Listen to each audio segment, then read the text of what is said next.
Examinando a Escritura, Jesus teve sede. João 19, 28. Jesus teve sede na cruz. Essa foi a sua última necessidade humana. Em vez de água, lhe deram vinagre. O vinagre era um vinho azedo, em Números 6:3, em Ruth 2:14. Você pode observar. Vemos que é uma bebida usada pelo povo simples para saciar sua sede, mas cumpriu-se a Escritura em Salmos 69, 21, quando diz: "E na minha sede me dera beber vinagre." Este vinagre era um anestésico que os soldados também usavam quando eles permaneciam por muito tempo sob vigilância em pé. Então, para aliviar as dores, eles tomavam este vinagre. Mas o meu Jesus, sabendo do que se tratava e que ele deveria cumprir a Escritura, rejeitou. E além do mais, na ceia do Senhor, que ele celebrou com seus discípulos, ele disse que não beberia do fruto da vide até que se cumprisse os dias que se ele beberia juntamente com os discípulos no reino de seu Pai. Meu Senhor também teve as mãos e os pés perfurados. Eles martelaram pregos com espessura de 1,5 centímetro por 1,5 centímetro nos pulsos, na altura do punho, entre os ossos do corpo. Durante a perfuração, os ossos metartarses foram violentamente afastados pelo prego. Os pés foram colocados sobre o outro e foram perfurados simultaneamente. Jesus suportou essa posição por 3 horas. Mas existiam na Escritura, no livro de Salmos, que nenhum dos seus ossos poderiam ser quebrados. Desconjuntados poderia, mas jamais quebrado. Então Jesus teve a sua mão perfurada na altura do pulso, não na mão, porque na mão, no centro da mão, rasgaria sua carne e ele cairia da cruz. Mas ali, no pulso, onde ele foi crucificado. E nos pés, entre os pés, com pregos de 12,5 a 18 centímetros de comprimento. Largura, 1,5 comprimento. Então veja que o nosso Senhor suportou naquela dura cruz pela sua vida.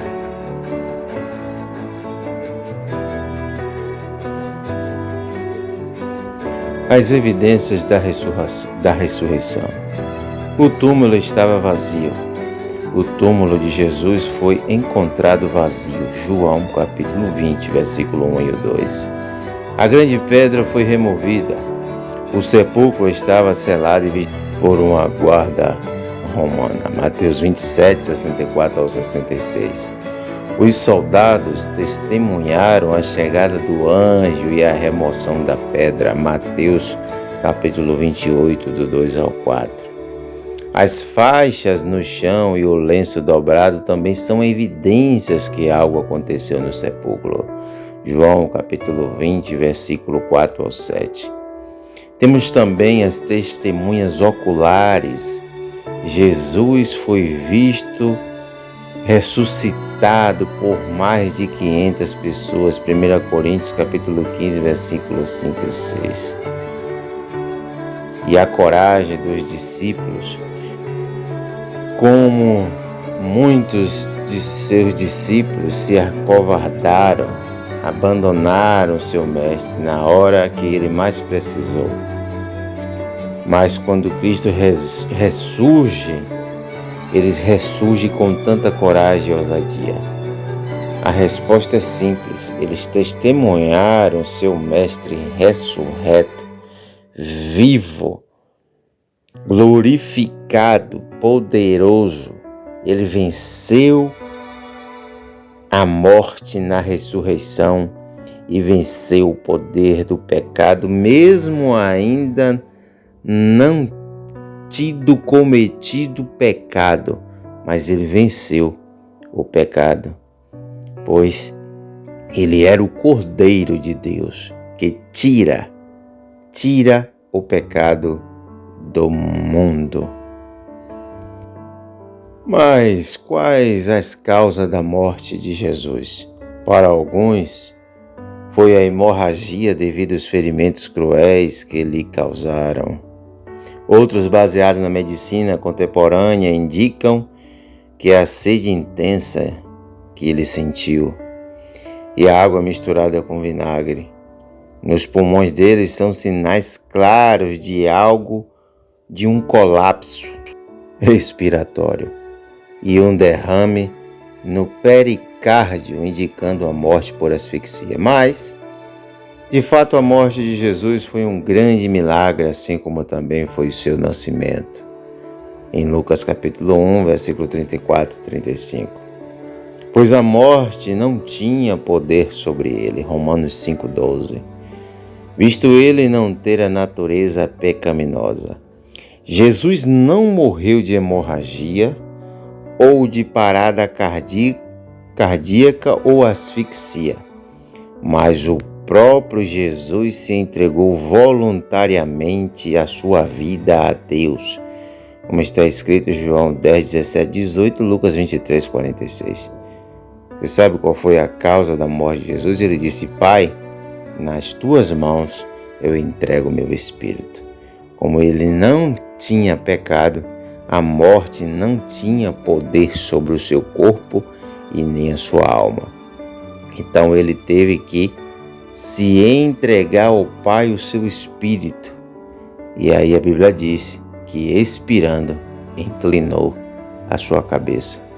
Mas ele ressuscitou e vivo está. Na cruz, Jesus triunfou sobre o pecado. Na ressurreição, conquistou a vitória sobre a morte.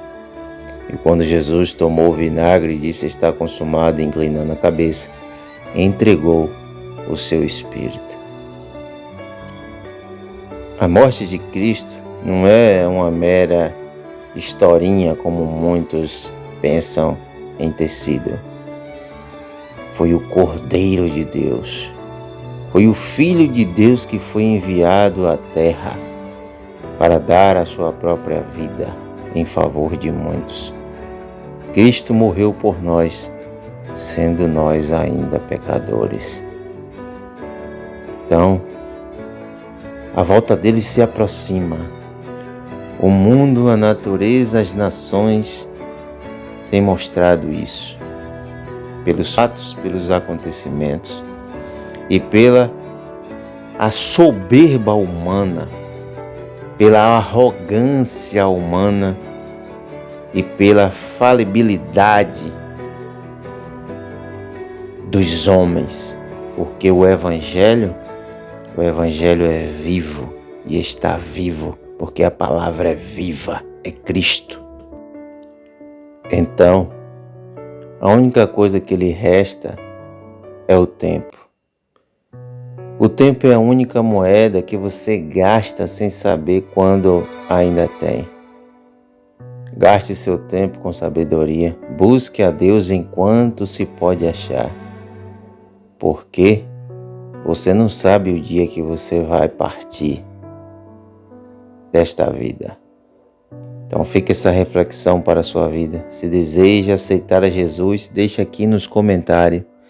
Eu desejo aceitar o Senhor como meu Senhor e Salvador da minha vida. Eu me rendo, eu me entrego a Cristo.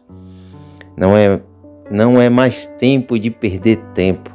É tempo de ganhar tempo para que quando você partir desta vida para outra, a vida eterna esteja garantida. Jesus disse: aquele que crê em mim, ainda que esteja morto, viverá. Examinando a Escritura. E até o próximo vídeo, querendo Deus. Que Deus te abençoe, que Deus te guarde. Amém.